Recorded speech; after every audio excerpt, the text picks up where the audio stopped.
خاص طور پر یہاں جمع ہونے والی مستورات سے بڑی محبت کے ساتھ کہنا چاہتا ہوں، اللہ کی بندیوں، ذرا اللہ کے انعام کو جو تم پر ہوا ہے اس کی قدر کرو۔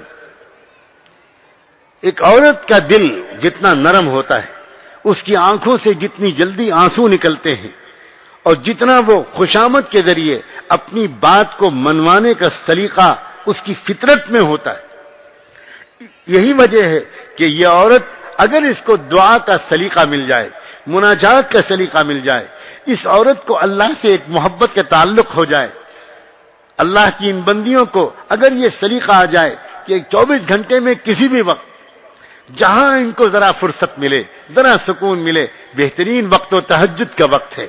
لیکن جو ابھی شروع کرنا چاہتی ہیں، یہ عاجز ان سے کہتا ہے اگر تہجد کے وقت میں تم نہیں بھی اٹھ پاتی تب بھی سونے سے پہلے بچوں کو سلا دو، گھر کے لوگوں کو سلا دو، لیکن اس کے بعد تھکے ہونے کے باوجود اگر سونے سے پہلے جانماز بچھا کر 2-4 رکعت نماز پڑھ کے، قرآن کی تھوڑی سی آیتوں کی تلاوت کر کے، 1-2 تسبیحات پڑھ کے، اپنی آنچل کو پھیلا کر اگر تم اللہ سے دعا مانگو گی تو تم دیکھنا کہ تمہارے دل کو کیسا سکون ملتا ہے، تمہارے گھر پر کتنی برکتیں برستی ہیں، تمہارے بچے کتنے نیک پیدا ہوتے ہیں، کتنے نیک آگے چل کے نیک بنتے ہیں۔ اللہ تعالیٰ نے بہت بڑا کمال دیا ہے عورت کو۔ میں اکثر کہا کرتا ہوں کہ دعا مانگنے کا سلیقہ عورتوں کو فطری طور پر ملا ہوا ہے، مردوں کو تو سیکھنا پڑتا ہے۔ اس کی وجہ یہ ہے، جیسا کہ میں نے ابھی کہا تھا کہ مرد جب کوئی کام کو کسی کو کہتا ہے تو حکم کے لہجے میں کہتا ہے، یہ مرد کا مزاج ہے۔ عورت کا مزاج جو ہے، وہ عورت اگر اپنے بیٹے سے بھی کام کو کہتی ہے تو وہ خوشامد کے لہجے میں کہتی ہے، اس کے مزاج میں حکم چلانے کا مزاج نہیں ہے، اللہ یہ کہ بھئی کچھ عورتیں ایسی ہوں جو دیکھنے میں عورت ہوں اور اندر سے کچھ اور ہوں، تو اللہ تو ان سے تو پھر بچائے، ان کے سائے سے بھی۔ اور آج کل ہوتی ہیں 2-4 ہر کالونی میں، اور کسی کے نصیب میں اگر ایسی پڑ گئی تو جوانی میں بوڑھا ہو کر رہے گا وہ۔ نارمل عورت کا مزاج خوشامد کے ذریعے اپنی بات کو منوانے کا ہے، بیٹا یہ کر دو گے، بیٹا ذرا سا اسکول جانا تو ذرا یہ کر دینا، واپس آنا تو یہ لے آنا، ایک بہت عجیب انداز ہے۔ چنانچہ اگر یہ عورت کا قلبی تعلق اللہ سے بن جائے اور یہ اللہ سے رو رو کے مانگنے والی بن جائے، یہ اللہ سے خوشامد کرنے کی عادت ڈال لے، یقین مانے اس کے دل پر، اس کے بچوں پر، اس کے سہاگ پر، اس کے شوہر پر، اس کے پورے گھر پر اللہ کی رحمت کا وہ فیضان ہوگا کہ کہنا مشکل۔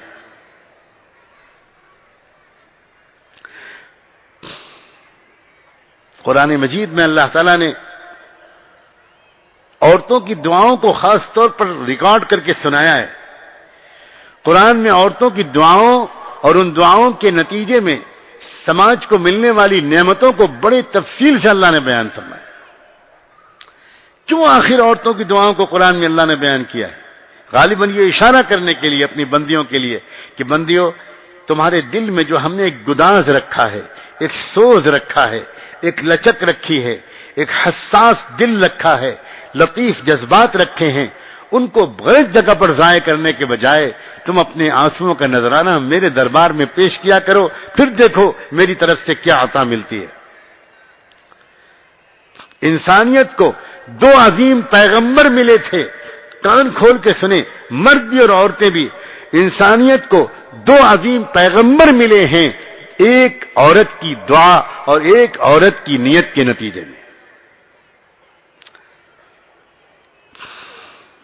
حضرت عمران کی بیوی کا تذکرہ قرآن مجید میں کیا ہے عجیب انداز سے۔ وہ اللہ کی بندی حضرت عمران ایک بزرگ تھے، بہت اللہ والے، اور بیت المقدس میں مسجد کے امام تھے، امامت ان کے ذمے تھی۔ اور یہ اس بات کی دلیل ہے کہ وہ بہت اونچے درجے کے بزرگ تھے. ان کی بڑی تمنا رہی کہ اللہ مجھے کوئی بیٹا دے دیتا تو میرے مرنے کے بعد اگر وہ بیٹا بھی نیک صالح ہوتا تو یہ جو خدمت ہے امام حرم ہونے کی جو سعادت ہے یہ میرے بیٹے کو بھی ملتی, یہ دولت میرے خاندان میں جاری رہتی.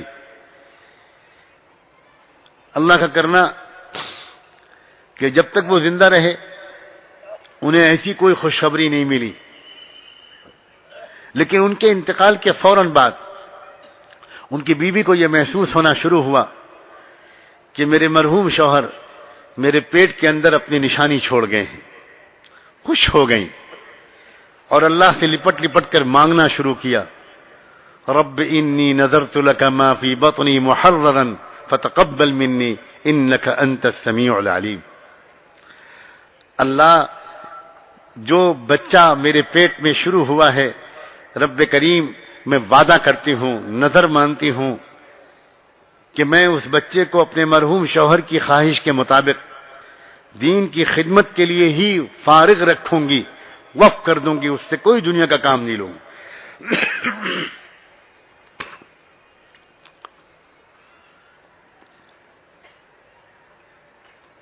انتظار کرتی رہیں, دعا مانگتی رہیں, یہاں تک ہوئی ولادت کا وقت آیا.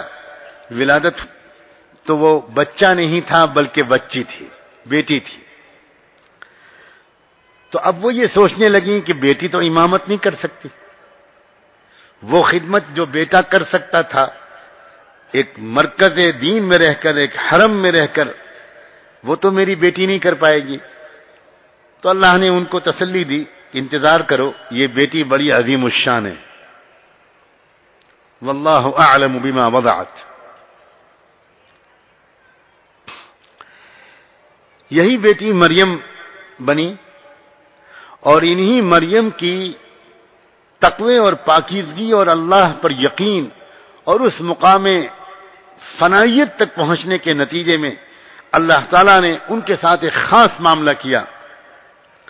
ایک تو اس مریم کے ساتھ جو اللہ کا معاملہ تھا کہ اللہ تعالیٰ ان کو عام اسبابی نظام سے ہٹ کر بہت سی نعمتیں دیا کرتا تھا.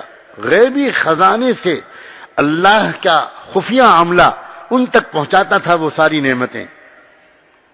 روحانی فیضان تھا اللہ کی طرف سے. ان کے خالو جو ان کے گارجن تھے, باپ کا تو انتقال پیدائش سے پہلے ہو چکا تھا, حضرت زکریا علیہ السلام وہی ان کے سرپرست تھے. جب انہوں نے اپنی بھانجی مریم کا اللہ کے ہاں یہ مقام دیکھا تو ایک مرتبہ انہوں نے بھی بڑی امید کے ساتھ اللہ سے دعا مانگی کہ اللہ بڑھاپا آ گیا, ابھی تک مجھ کو بھی آپ نے کوئی بیٹا نہیں دیا, اللہ ایک بیٹا ایسا دے دیجئے جو میرے بعد یری سنی اور وہ دین کے کام کو آگے بڑھائے, ایسا بیٹا دے دیجئے. جب آپ میری بھانجی مریم کو بغیر اسباب کے یہ نعمتیں دے سکتے ہیں تو اللہ بڑھاپے کے باوجود مجھ کو آپ بیٹا دے سکتے ہیں. ایک نئی امید, ایک نئے یقین کے ساتھ انہوں نے اللہ سے دعا مانگی اور اللہ نے اس وقت کی دعا کو قبول کر لیا. اور پھر ان کو ایک بیٹا ملا جو اللہ کے نبی بنے, جن کا نام تھا یحییٰ علیہ السلام. حضرت مریم کے پیٹ سے بغیر باپ کے اللہ نے حضرت عیسیٰ علیہ السلام کو پیدا کیا. انسانیت کو یہ جو دو پیغمبر ملے, عیسیٰ علیہ السلام اور حضرت یحییٰ علیہ السلام, کہنے والا طالب علم کہہ سکتا ہے کہ یہ دونوں جو عظیم نبی ملے یہ ایک بیوہ عورت کی دعا کی بدولت ملے. اب اگر عورتوں کی تمناؤں کا رخ ٹھیک ہو جائے, اگر عورتوں کے اندر کی خواہشات اور جذبات کا رخ ٹھیک ہو جائے, ذرا بلند سطح پر سوچنے لگیں عورتیں, تو معاشرے کی اصلاح بہت جلد ہو جائے, انقلاب پیدا ہو جائے. ہمارے معاشرے میں ایک بڑی کمی یہ ہے کہ بہت دیندار عورت وہ ہے جو کسی طرح اشٹم پشٹم 5 وقت کی نماز پڑھ لیا کرے, الٹے سیدھے انداز سے, دیر سے پڑھے, سویر سے پڑھے, قضا پڑھے, الٹی سیدھی پڑھے, بغیر شوق و رغبت کے پڑھے, بغیر سمجھے پڑھے, بس یہ دیندار ہے. باقی عورتوں کے اندر کے جذبات، ان کے اندر کی تمنائیں، ان کے اندر کے ولولے، ان کے اندر کے جذبے، اپنے لیے اور اپنی اولاد کے لیے اللہ سے بلند مقامات کا ماننا، یہ تو لاکھوں عورتوں کا جائزہ لیجئے، کوئی ایک عورت بھی نظر نہیں آتی. علماء کے گھر کی عورتیں ہیں، دعوت و تبلیغ کے ذمہ داران کے گھر کی عورتیں ہیں، بس نماز کی حد تک دینداری ہے. نہیں اللہ کے بندے، عورتیں اگر اس جگہ پر آ کر ٹھہر جاتی ہیں تو اللہ کی دی ہوئی نعمت کی ناشکری کرتی ہیں. ان کو اللہ نے بہت آگے بڑھنے کا سلیقہ دیا ہے، بہت آگے بڑھنے کی استعداد دی ہے. میں اس سے آگے بڑھ کر کیا مثال پیش کروں، مثالیں تو بہت یاد آ رہی ہیں کہ ایک عورت کی تمناؤں کا رخ ٹھیک ہوتا ہے تو انسانیت کو دو پیغمبر ملتے ہیں. تمنا، عورت کی فرمائشیں، یہ بہت اہم چیز ہے. اس کے جذبات بھی بنے، اس کے دل میں کچھ تڑپ ہو، اللہ کا کلمہ کب بلند ہوگا، انسانوں کو انصاف کب ملے گا، غریبوں کی غریبی کب دور ہوگی. آخر کچھ ہونا چاہیے نا. آپ ہم کو بھی تو بتائیے کہ ہم بھی تو کچھ کنٹریبیوشن ہمارا بھی تو ہو، ہم بھی تو کچھ کریں. اس طرح کی باتیں تو گھروں میں ہوتی ہی نہیں. اللہ کے اس طرح معاشرے کی اصلاح نہیں ہو پائے. معاشرے کی اصلاح کرنے والے جتنے عظیم ہمارے اکابر شروع کے دور سے لے کر آج تک بنے ہیں، یہ عورتوں کی نیک تمناؤں اور دعاؤں کے نتیجے میں ملے ہیں.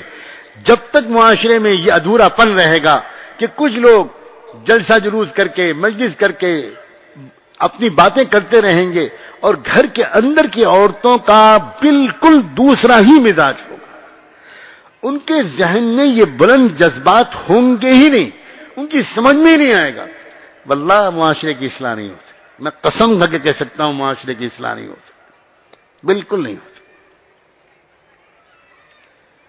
معاشرے کی اصلاح اس ادھورے پن کے ساتھ. ایک گھر ہے، اس میں ایک مرد کے جذبات کچھ اور ہیں اور عورت کے جذبات کچھ اور ہیں. ایک گھوڑا ادھر کو کھینچ رہا ہے، ایک گھوڑا ادھر کو کھینچ رہا ہے. کیسے گاڑی چلے گی؟ اور اس سلسلے میں ہم بہت پیچھے ہیں. اور میں یہ کہنے کی جسارت کرتا ہوں، کاش اشارے کو لوگ سمجھیں، دنیا بھر کے ایمان والوں کے مقابلے میں ہم ہندوستانی دیندار اپنے کو سمجھنے والے مسلمان عورتوں کے اعتبار سے بہت بہت بہت پیچھے، بہت پیچھے.